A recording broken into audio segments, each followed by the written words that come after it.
Hello everyone, I am Stuti Srivastav, a Master's in Pharmacology, and presently I am working as an Assistant Professor in Axis Institute of Pharmacy. So today the topic which we will be discussing is the antipsychotic agents. तो आज हम लोग ये देखेंगे कि antipsychotic agents होते क्या हैं, डिफरेंट ड्रग्स जो कि इस कैटेगरी को बिलोंग करती हैं. उसके पहले ये अलग अलग डिजीज़ेज़ हैं, as such confusion, hallucinations, disorganised speech, schizophrenia, disorganized thinking, delusion, abnormal motor behavior, disorganized thinking, confusion, hallucinations, like all जो भी चीज़ें इस पर्टिकुलर डिजीज़ में या इस कैटेगरी में इंक्लूड होती हैं और उनको ट्रीट करने के लिए कौन कौन सी मेडिकेशंस को प्रेफर किया जाता है, इन पर आज हम कुछ चीज़ें जानेंगे. सो फर्स्ट ऑफ ऑल हमें ये समझना है एंटीसाइकोटिक कैटेगरी यानी वो ड्रग्स जो कि साइकोसिस को ठीक करती हैं. So firstly we need to understand what साइकोसिस actually is. सो साइकोसिस को हम समझ सकते हैं that it is a sense of losing touch with the reality. जब हम अपनी वास्तविकता से जो भी टच होता है, जो कनेक्शन होता है, उसे लूज़ कर देते हैं, उसे हम साइकोसिस कंसिडर कर सकते हैं. तो यहाँ पर कई सारे सिवियर साइकाइट्रिक इलनेसेस होती हैं जिनका काफ़ी ज़्यादा सीरियस इफ़ेक्ट हो सकता है हमारी बॉडी पे. ये हमारे थॉट को, बिहेवियर को, हमारी वर्किंग कैपेसिटी को and even our capacity to recognise the reality and of perception, उन सारी चीज़ों को डिस्टॉर्ट कर देती हैं. यानी कि हम क्या सोचते हैं, क्या समझते हैं, हम किसी भी सिचुएशन में कैसा बिहेव करेंगे या हम रियलिटी को अनरियल चीज़ों से कैसे डिफ्रेंशिएट कर सकते हैं, ये सारी चीज़ें समझने में हमें साइकोसिस की कंडीशन में बहुत ज़्यादा प्रॉब्लम हो सकती है. बेसिकली जो दो टर्म्स आप रिपीटेडली यहाँ पर पढ़ने वाले हो, that would be delusion and hallucination. Delusion and hallucination दो इम्पॉर्टेंट कैरेक्टरिस्टिक्स होती हैं एक साइकोटिक बिहेवियर में. ये एक इनएक्सप्लेसिबल मिसपरसेप्शन होता है एंड मिस इवैल्यूएशन होता है. ये अल्टीमेटली हम साइकोसिस के बारे में कह सकते हैं. And the patient is unable to meet the ordinary demands of life. यानी जो कि एक ऑर्डिनरी इंसान के लिए बहुत नॉर्मल होगा, एक ऐसा पर्सन जो कि डिल्यूजनल है, जिसको हैलुसिनेशंस हो रही हैं या जो कि साइकोटिक है, उसके लिए ये काफ़ी ज़्यादा परेशानी भरा हो सकता है. So as the diagram here represents, this person is particularly confused. इनको काफ़ी चीज़ें हैं जो समझ में नहीं आ रही है और ऐसा ही कुछ साइकोसिस के अंदर होता है. मूविंग फॉरवर्ड अगर हम देखें कि साइकोसिस किन किन रीजंस की वजह से होती हैं, तो मोस्टली जो मेन रीज़न होता है वो होता है स्ट्रेस. उसके अलावा कई और मेडिसिनल प्रॉब्लम्स या मेडिकल प्रॉब्लम्स, सीजोफ्रीनिया या फिर मूड डिसऑर्डर्स या ड्रग की वजह से भी साइकोसिस रिजल्ट हो सकता है. द नेक्स्ट थिंग इज़ जो साइकोटिक डिजीज़ेज़ हैं उन्हें हम किस तरीके से समझ सकते हैं. तो जैसे कि सबसे पहली साइकोटिक डिजीज़ होती है acute and chronic organic type of brain syndrome, जिसे हम कंबाइन करके कह सकते हैं कॉग्निटिव डिसऑर्डर. सो बेसिकली यहाँ पर जो पेशेंट होता है they suffer from delirium and dementia. जो केसेस होते हैं यहाँ पर वो क्यों होते हैं, because the patient is expose to toxic substances या फिर pathological changes. And prominent features जो होते हैं इस पर्टिकुलर कंडीशन के, they are confusion, disorientation, defective memory and disorganised behaviour. Patient बहुत ज़्यादा कंफ्यूज रह सकते हैं, उनका ओरिएंटेशन जो होगा वो स्पॉइल हो सकता है, मेमोरी में काफ़ी ज़्यादा लैक्स हो सकते हैं एंड फाइनली उनका बिहेवियर भी काफ़ी ज़्यादा डिसऑर्गेनाइज्ड हो सकता है. सो ये सर्टेन चीज़ें होती हैं कॉग्निटिव डिसऑर्डर्स के अंदर. नेक्स्ट इसके बाद होता है फंक्शनल डिसऑर्डर. फंक्शनल डिसऑर्डर को हम कैसे समझ सकते हैं. सो फर्स्ट ऑफ ऑल यहाँ पर हमारी थॉट्स इफेक्ट होती हैं. थॉट्स इफेक्ट होंगी तो हमें सरप्राइज, अनएक्सपेक्टेड चीज़ें, prediction, confusion and coping resources से कई ज़्यादा प्रॉब्लम्स हो सकती हैं. नेक्स्ट होता है हमारे इमोशन से प्रॉब्लम हो सकती है, like stress, fear, anger, anxiety, stress, sadness, depression. ये सारी चीज़ें जो कि इमोशन रिलेटेड होती हैं, इनका बैलेंस भी ठीक से नहीं हो पाता है. अब इसके बाद ये तो चीज़ें थी जो कि हमारे इमोशंस और थॉट से रिलेटेड थी. नेक्स्ट हमारी फिज़िकल एबिलिटीज़ की बात करी जाए तो क्रॉनिक फटीग हो सकता है, लैक हो सकता है एनर्जी का. The person might feel very lethargic, हमेशा स्लीपी हो सकते हैं और उन्हें किसी भी काम में कुछ खास मोटिवेशन समझ में नहीं आता है. लास्टली अगर हम बिहेवियर की बात करें तो ऐसा इंसान जिनको फंक्शनल डिसऑर्डर है उनको अक्सर tremors, shiver, seizure, inhibition and paralysis या कोलैप्स जैसी प्रॉब्लम्स भी हो सकती हैं। सो ये सर्टेन चीज़ें हैं या सर्टेन एरियाज़ हैं हमारी लाइफ के जिनको फंक्शनल डिसऑर्डर इम्पैक्ट करता है। As such thoughts, emotions are physical and behavioural activities. Moving forward, next disease जो हम पढ़ते हैं दैट इज़ सीजोफीनिया। सो सीजोफीनिया एक पर्टिकुलर टाइप का साइकोसिस है that is a mental disorder which is caused by some inherent dysfunction within the brain.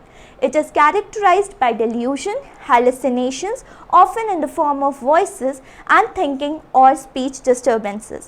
This mental disorder is a common affliction occurring in about 1% of the population. So, वैसे सीजोफीनिया के बारे में अगर देखा जाए तो ये एक ऐसी कंडीशन होती है जहाँ पर जो पेशेंट होता है एक साइकोटिक साइकिल में फंसा हुआ होता है। उस इंसान के अंदर हर समय एक डिल्यूजन रहता है, हैलुसिनेट करता रहता है वो इंसान, उसको रियलिटी में और जो चीज़ें वो सोच रहा है क्या चीज़ रियल है क्या चीज़ अनरियल है उसमें डिफ्रेंशिएट करने में बहुत ज़्यादा प्रॉब्लम होती है। स्पेसिफिकली अगर कहा जाए तो उसे अलग अलग वॉइसेस सुनाई देती हैं जिससे वो किसी और इंसान को ठीक से एक्सप्लेन नहीं कर सकता, जिसकी वजह से उनकी हालत और ज़्यादा स्पॉइल होती रहती है। इसके अलावा वो क्या सोचते हैं और किस तरीके से अपनी बातों को रखते हैं उन सारी चीज़ों में भी बहुत ज़्यादा डिस्टर्बेंसेस क्रिएट हो जाती हैं। तो ऐसा कुछ एक सीजोफीनिया के पेशेंट के साथ होता है। नेक्स्ट अगर हम देखें पैरानॉइड स्टेट, तो पैरानोया एक ऐसी स्टेट होती है जहाँ पर इंसान ज़बरदस्ती या किसी अनरियलिस्टिक रीज़न की वजह से लोगों पर या फीलिंग्स पर अपनी ट्रस्ट नहीं कर पाता। दे ऑलवेज़ फील कि उनके ऊपर एक एक्सट्रीम रिस्पॉन्सिबिलिटी है अपने आप को प्रोटेक्ट करने की। तो ये एक्सट्रीम डिग्री का जो साइन होता है वो एक मेंटल इलनेस को इंडिकेट करता है। एज सच अगर हम देखें तो हमारे अंदर अगर हमेशा फाइट मोड ऑन रहे यानी हम हमेशा रेडी रहे अपने आप को प्रोटेक्ट करने के लिए, that is not wrong. But in case अगर हमारे साथ ऐसा कोई प्रॉब्लम हो रहा है जहाँ पर हर एक सेकेंड पे हमें ऐसा लगता है कि हमें अपने आप को लोगों से प्रोटेक्ट करना है, वी आर ऑलवेज डिल्यूशनल, हम लोगों पे ट्रस्ट नहीं कर रहे हैं, तो उस केस में हम समझ सकते हैं कि उस तरीके के इंसान को पैरानोया या पैरानॉइड स्टेट हो रखी है। मूविंग फॉरवर्ड, अगर हम मूड अफेक्टिव डिसऑर्डर्स की बात करें तो जैसे कि डायग्राम यहाँ पर रिप्रेजेंट कर रहा है, this is the same person who is suffering from mania and depression. कभी वो इंसान सनलाइट की तरह बहुत ज़्यादा हैप्पी है और कभी वो ऐसे डिप्रेस स्टेट की तरह बहुत ज़्यादा दुखी है। अगर हम इस कॉन्ट्रास्ट को समझने की कोशिश करें सो इसी एक केस के अंदर पेशेंट के अंदर मेनिया हो सकता है और डिप्रेशन भी हो सकता है। मेनिया यानी कि इलेशन या इरिटेबल मूड होना, reduce sleep, hyper activity, uncontrollable thought and speech may be associated with reckless or violent behavior of the patient। जबकि अगर हम डिप्रेशन की बात करें सो वहाँ पर पेशेंट हमेशा फील करता है sadness, a loss of interest and pleasure, worthlessness. उन्हें हमेशा अपने आप में गिल्ट फील होता रहता है। फिजिकली और मेंटली वो कंपेरेटिवली स्लो हो जाते हैं। उनके अंदर एक मेलेंकली चलती रहती है। They feel self destructive. So ये काफ़ी ज़्यादा लोगों के लिए डेंजरस हो सकता है if the patient is in the state of depression.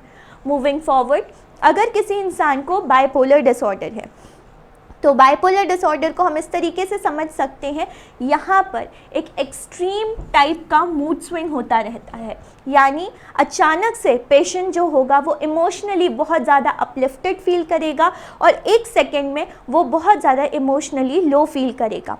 So patient जब मेनिया या फिर हाइपोमेनिया की स्टेट में है और अचानक से डिप्रेशन की स्टेट में चला जाता है और ये जो मूवमेंट होता है या ये जो ट्रांजिशन होता है बहुत ही फास्ट होता है, उस तरीके के इंसान को हम कहेंगे कि उनको बाइपोलर डिसऑर्डर होगा।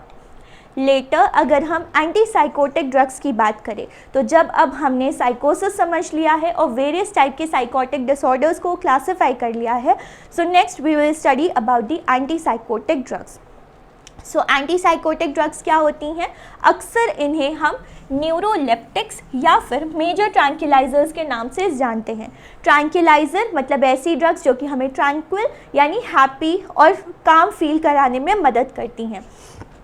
न्यूरोलेप्टिक्स भी वही ड्रग्स हो गई जो आपके साइकोटिक डिसऑर्डर को ट्रीट करेंगी. So basically they are use primarily to treat schizophrenia, but they are also effective in other psychiatric या psychotic states including maniac states, या जिस इंसान को पैरानोया की प्रॉब्लम है, हेलुसिनेशन है, डिल्यूजन्स है, मतलब ऊपर हमने जितने भी साइकोटिक डिसऑर्डर्स को क्लासिफाई किया है उन सभी की स्टेट में हम चाहें तो एक ऐसी मेडिकेशन को यूज़ कर सकते हैं जो एंटी साइकोटिक कैटेगरी में होगी.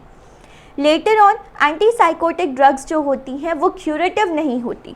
They do not eliminate the chronic thought disorder, but they often decrease the intensity of hallucinations and delusions and permit the person with schizophrenia to function in a supportive environment. अब इससे हम ये समझ सकते हैं कि ज़रूरी नहीं है कि एक एंटीसाइकोटिक मेडिकेशन लेने से जो भी साइकोटिक डिजीज़ है वो कम्प्लीटली क्योर हो जाएगी, but still to a major extent अगर हम देखें तो वो डिज़ीज़ से होने वाले जो मेजर प्रॉब्लम्स या ड्रॉबैक्स होते हैं उनको स्लोली इरेडिकेट कर देते हैं, और पेशेंट को अगर अच्छा सपोर्टिव एनवायरनमेंट मिल रहा है तो वो आसानी से वापस अपनी नॉर्मल लाइफ में जा सकते हैं. फर्दर अगर हम फार्माकोलॉजिकल क्लासिफिकेशन देखें इस कैटेगरी का, सो यहाँ पर हम इन्हें फर्स्ट जनरेशन और सेकेंड जनरेशन में क्लासिफाई कर सकते हैं. फर्स्ट जनरेशन में दो कैटेगरीज होती हैं, low potency and high potency. Low potency में ड्रग्स आती हैं CPZ, chlorpromazine, prochlorpromazine etcetera. High potency में ये हैलोपेरिडोल वगैरह आती हैं. मूविंग फॉरवर्ड अगर हम सेकेंड जनरेशन की बात करें तो सेकेंड जनरेशन एंटी साइकोटिक वो कैटेगरी है जिसके अंदर ये लेटर ऑन जो ड्रग्स क्लासिफाई करी गई इस कैटेगरी में उन्हें इस्तेमाल किया जाता है. सो यहाँ पर रिस्पेरिडोन या फिर क्लोजापिन वगैरह इंक्लूडेड होती हैं. अब ये ड्रग्स फर्स्ट जनरेशन या सेकेंड जनरेशन में किस बेसिस पर क्लासिफाई करी गई हैं इसको हम फर्दर जानने की कोशिश करेंगे. उससे पहले हमें ये समझना है कि किसी इंसान में ये साइकोटिक डिजीज़ होती क्यों है, बिकॉज अभी तक हमने जितनी भी स्लाइड्स पढ़ी उनमें हमने ये पढ़ा कि किस तरीके से किसी इंसान के अंदर ये सर्टेन सिम्टम्स आ रहे हैं, फिर उन सिम्टम्स को ट्रीट करने के लिए हम ये सर्टेन ड्रग्स का इस्तेमाल कर सकते हैं.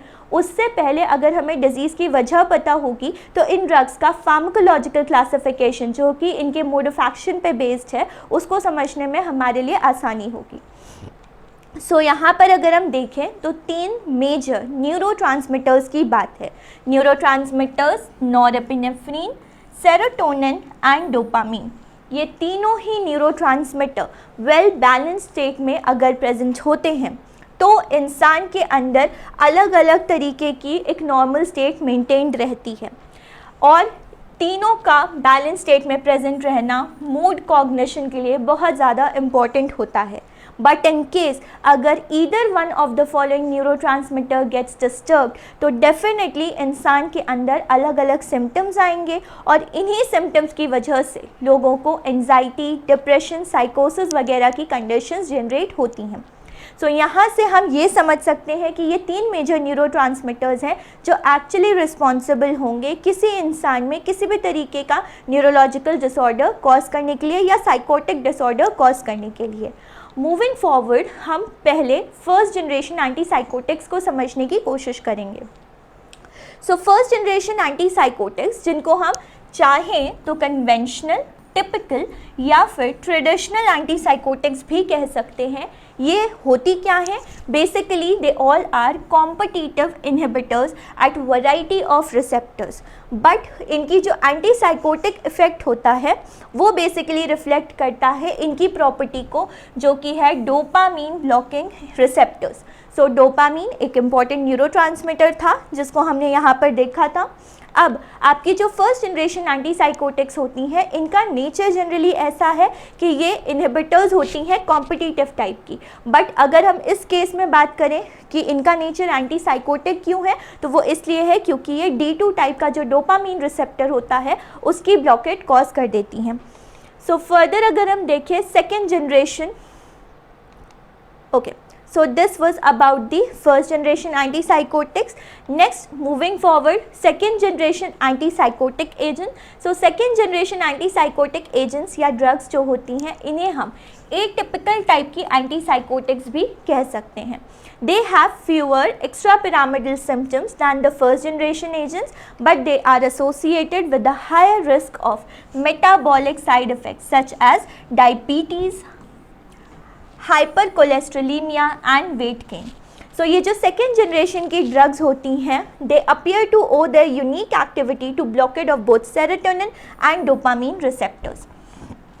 सो यहाँ तक हम ये समझ चुके हैं कि हमारी जो फर्स्ट जनरेशन की मेडिकेशंस थी, कन्वेंशनल, टिपिकल या ट्रेडिशनल टाइप की जो एंटीसाइकोटिक मेडिकेशंस थी, ये सभी डोपामिनर्जिक न्यूरोट्रांसमीटर्स के ऊपर काम करने वाली थी और ये डोपामिनर्जिक D2 टाइप के रिसेप्टर को ब्लॉक करने वाली थी. जबकि जो हमारी सेकेंड जनरेशन की एंटीसाइकोटिक्स हैं वो सेरोटोनिन और डोपामीन दोनों का ब्लॉकेट करती हैं. अब इसे अगर हम यहाँ पे समझने की कोशिश करें तो डोपामीन, सेरोटोनिन, नॉरएपिनेफ्रिन इन तीनों का बैलेंस में होना बहुत ज़रूरी है. ईदर वन ऑफ देम अगर हाई हो जाता है या लो हो जाता है तो अलग अलग टाइप के साइकोलॉजिकल डिसऑर्डर्स हो सकते हैं. यहाँ पर बेसिकली हम साइकोसिस की बात कर रहे हैं जहाँ पर एलिवेशन हो जाता है इन न्यूरोट्रांसमीटर्स का. सो उस केस में अगर हम डोपामीन का कोई ऐसा इनहिबिटर ले लें या सेरोटोनिन के लिए कोई इनहिबिटर ले लें तो हमें काफ़ी ज़्यादा सिम्टम्स में रिलीफ मिल सकता है. और इसी बेस्ड पर या इसी तरीके पर बेस्ड होती हैं आपकी ये दोनों कैटेगरी की medications. Now moving forward to the pharmacology of the major drugs जो कि इस कैटेगरी में आती हैं. उनमें से जो मेजर ड्रग हम पढ़ने वाले हैं that is going to be chlorpromazine. So chlorpromazine जिसे शॉर्ट में अक्सर CPZ लिखा जाता है, अगर हम केमिकली देखें तो कुछ इस तरीके से इसे रिप्रेजेंट किया जा सकता है. अब अगर हम इसका मोड ऑफ एक्शन समझने की कोशिश करें which is the most important part of this medication, तो वो कहाँ पर काम करती है. तो अगर ये स्पेस आप लोगों को ध्यान हो तो ये होता है आपका साइनाप्टिक क्लेफ्ट. तो ये साइनाप्स में आपकी ये मेडिकेशन एक्चुअली वर्क करती है.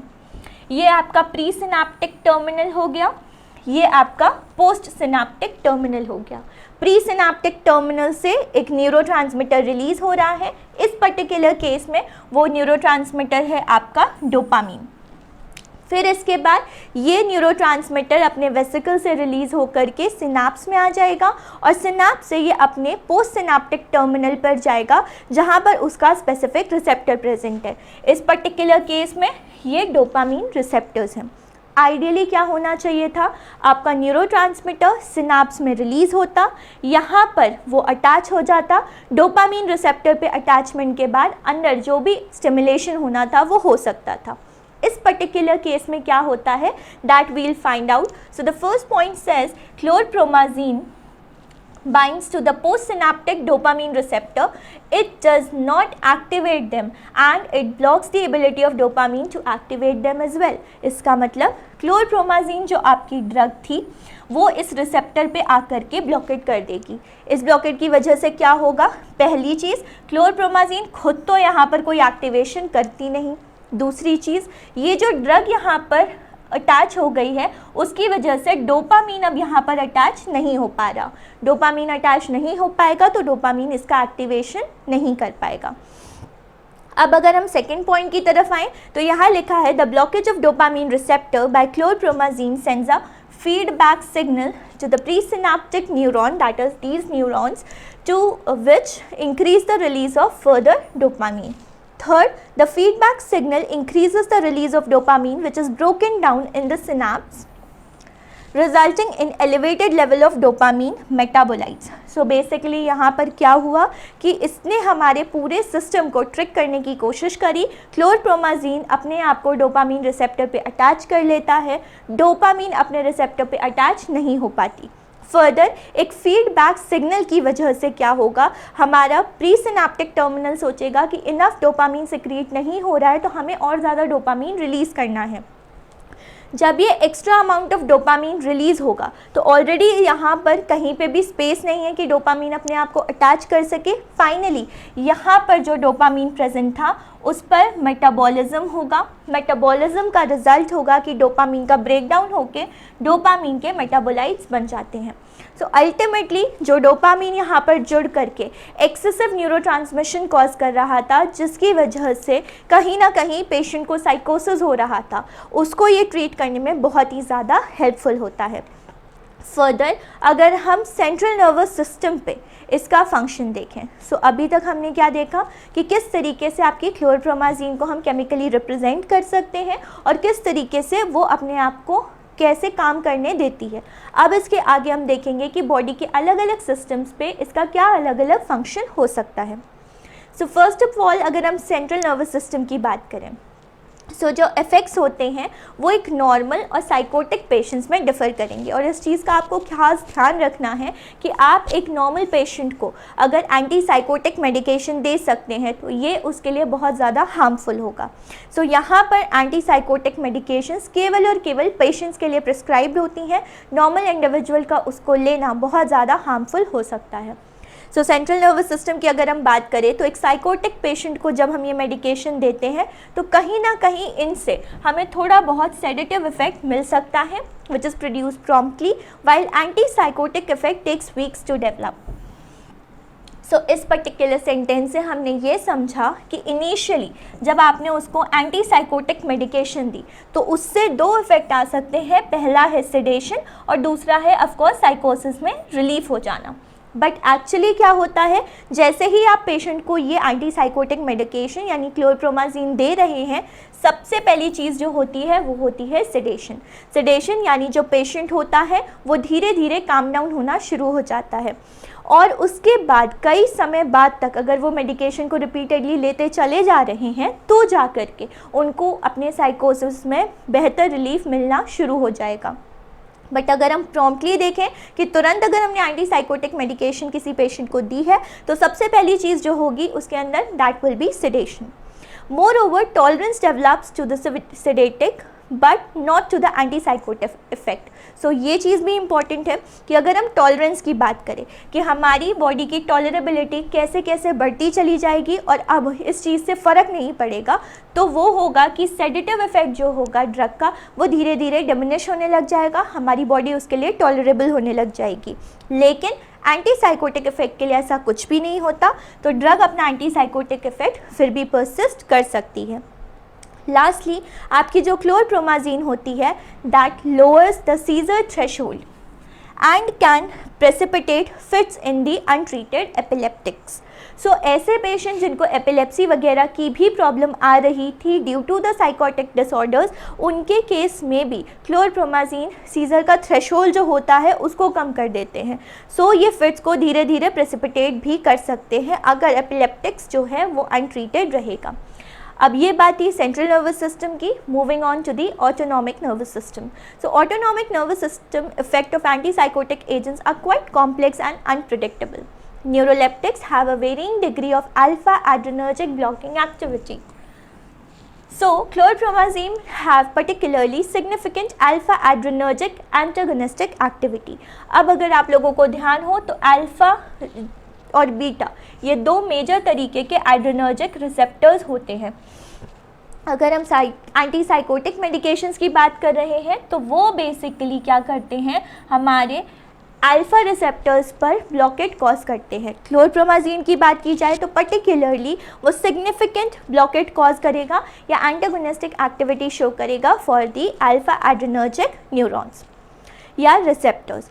नेक्स्ट अगर हम स्लीप पर इफेक्ट देखते हैं तो एंटीसाइकोटिक ड्रग्स जो होती हैं they have inconsistent effect on the sleep patterns but tend to normalise the sleep disturbances characteristics of many साइकोसिस and mania. अक्सर जो साइकोसिस या मेनिया के पेशेंट्स होते हैं उनको काफ़ी ज़्यादा प्रॉब्लम होती है अपने स्लीप साइकिल में। तो अगर ऐसा कोई पेशेंट है तो यूजुअली ऑफकोर्स एंटीसाइकोटिक मेडिकेशन को आप स्लीप पैटर्न को ट्रीट करने के लिए इतना ज़्यादा इस्तेमाल नहीं कर सकते हैं बिकॉज इसका इफ़ेक्ट बहुत इनकंसिस्टेंट रहेगा। उससे बेहतर होगा कि आप किसी सेडेटिव या हिप्नोटिक का इस्तेमाल करें, बट स्टिल अगर आप उसका यूज़ करते हो तो स्लोली एंड स्टेडिली जो स्लीप डिस्टर्बेंस था वो इवेंचुअली क्योर हो सकता है।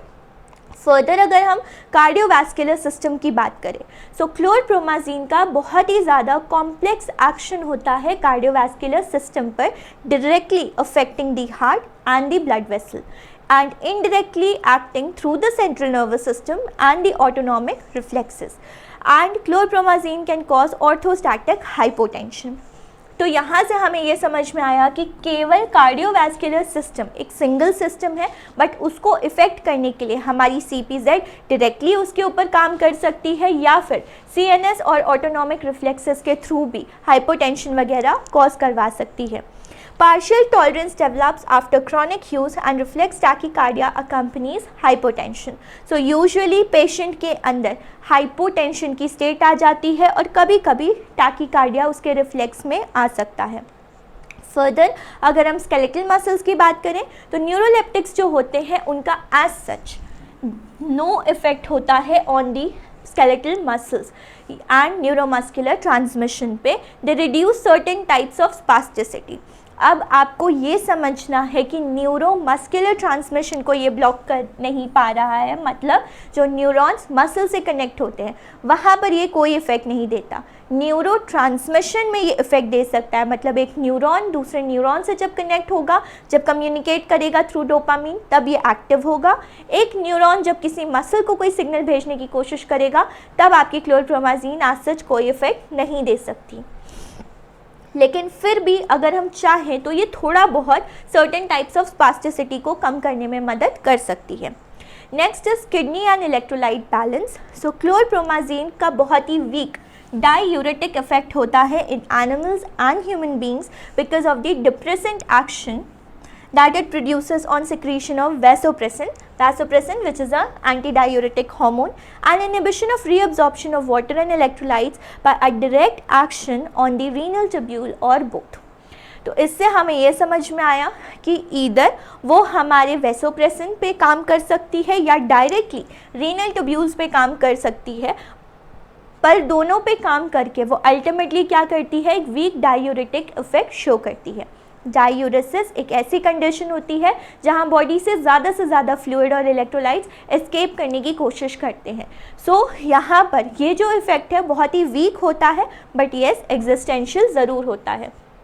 नेक्स्ट अगर हम इस ड्रग की काइनेटिक्स की बात करें, सो बॉडी के अंदर क्लोरप्रोमाजीन की क्या फार्माकोकाइनेटिक्स होगी. सो सम एंटीसाइकोटिक ड्रग्स जो होती हैं उनके इरेटिक और अनप्रिडिक्टेबल पैटर्न्स होते हैं absorption after their oral administration. Parenteral, जिसमें से ज़्यादातर इंट्रामस्कुलर की अगर हम बात करें तो वो एडमिनिस्ट्रेशन जो होता है ड्रग की बायो अवेलेबिलिटी को इंक्रीज़ कर सकता है अबाउट 4 to 10 फोल्ड्स.